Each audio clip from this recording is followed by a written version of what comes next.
Welcome to The Explainer. Today we're stepping back in time to Jerusalem, around 66 AD. This is a city that has been pushed right to the edge, teetering on the brink of a catastrophic war with the most powerful force on Earth, the Roman Empire. Okay, before we dive in, let's get a handle on who's who, because you gotta know the players to understand the game. First up, you've got Gessius Florus. He's the Roman procurator in Judea, and he's really at the heart of all this trouble. People are accusing him of being incredibly cruel and corrupt. His boss is Cestius Gallus, the Roman governor of the whole region of Syria. Then you have King Agrippa II and his sister Bernice. They're Jewish rulers, but they're allied with Rome, so they're stuck right in the middle, trying to play peacemaker. And finally, there's Neopolenus, a Roman tribune sent by Cestius to figure out what on earth is actually going on. So the whole crisis really kicks off because of this one guy, Florus. The people of Jerusalem are absolutely furious with him.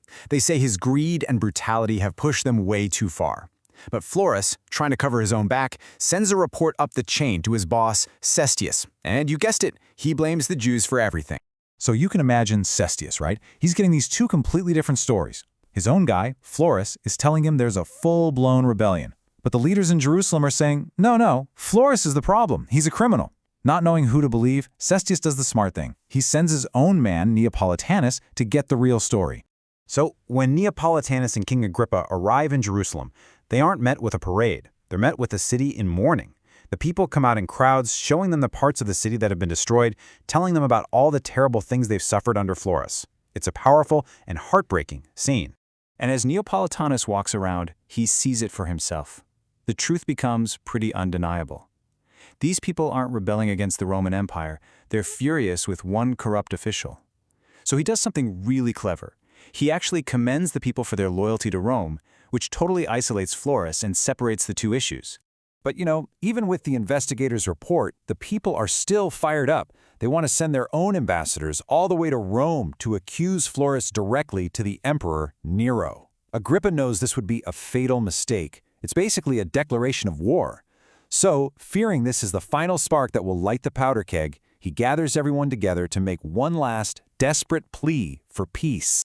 Agrippa gets up in front of this enormous, angry crowd, and he starts his speech with a question that just cuts right through all the noise. He challenges their entire premise. He's trying to get them to see the difference between their specific complaints against one man and the absolutely insane idea of going to war with the entire Roman Empire. And this is the critical point he makes. He's basically saying, look, you have to be honest with yourselves. Is this about getting revenge on Florus for the terrible things he's done, or are you using that as an excuse for a war for freedom because you can't stand being ruled by Rome? Because those are two very different things, with very different consequences. So now we get to the core of his argument. Agrippa starts to systematically break down just how impossible their situation is. He's about to give them a lesson in geopolitics and military reality. He just hits them with this series of brutal, rhetorical questions. He's forcing the crowd to look in the mirror and confront their own weakness. What army are you counting on? Where's your navy to control the seas? Where's the money to pay for any of this? It's a massive dose of cold, hard reality. And to really drive this point home, he takes them on a world tour of Roman dominance. He lists all these powerful nations: the Athenians, the legendary Spartans, the heirs of Alexander the Great. Even fierce warriors like the Gauls and the Germans, they've all submitted to Rome. He even points out that the mighty Parthian Empire to the east sends hostages to Rome just to keep the peace. His point is clear. If they couldn't beat Rome, what makes you think you can? Then he uses numbers to show just how incredibly efficient Roman power is. He points out that all of Gaul, with its hundreds of nations, is kept in check by just 1,200 soldiers. A single legion holds down the vast territory of Spain. It's a chilling illustration of how little effort it would take for Rome to crush them. And then he brings it right to their neighborhood. Look at Egypt, he says. It has a population of 7.5 million people, and that's not even counting the huge city of Alexandria. And how many Roman troops does it take to control all of that? Just 2 legions. Next, Agrippa makes a really powerful theological argument. He basically says, look around. An empire this vast, this powerful, it couldn't have happened by accident. This must be part of God's plan. So he's telling them, if you fight Rome, you're not just fighting soldiers. You might be fighting against the will of God himself.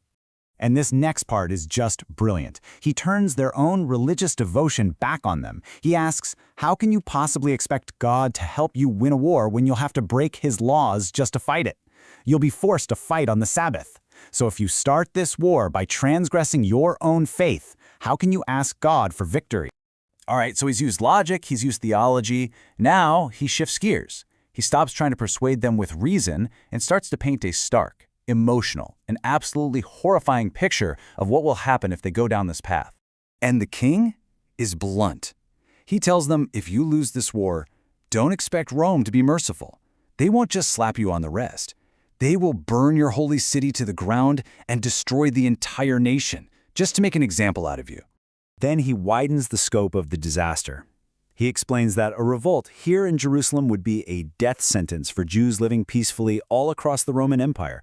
Their neighbors will turn on them. He warns that their actions here will cause the slaughter of their own people in every city from here to Spain. And here is his final, desperate plea. You can almost hear the emotion in his voice. He begs them, forget your pride, forget your anger. Think about what you're about to lose forever. Spare the temple. Preserve this holy house. Do it for yourselves. So, what was the result of this incredibly powerful speech? Well, the historian Josephus says that by the end, both Agrippa and his sister Bernice were openly weeping. And it worked, but only to a point.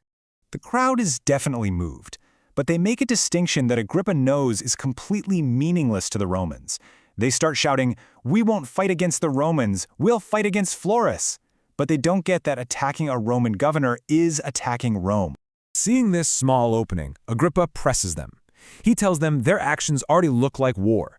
So he gives them two concrete things they can do right now to prove their loyalty. Rebuild the walkways to the Roman fortress that they had torn down and pay the back taxes they owe to Caesar. He ends with one last somber warning.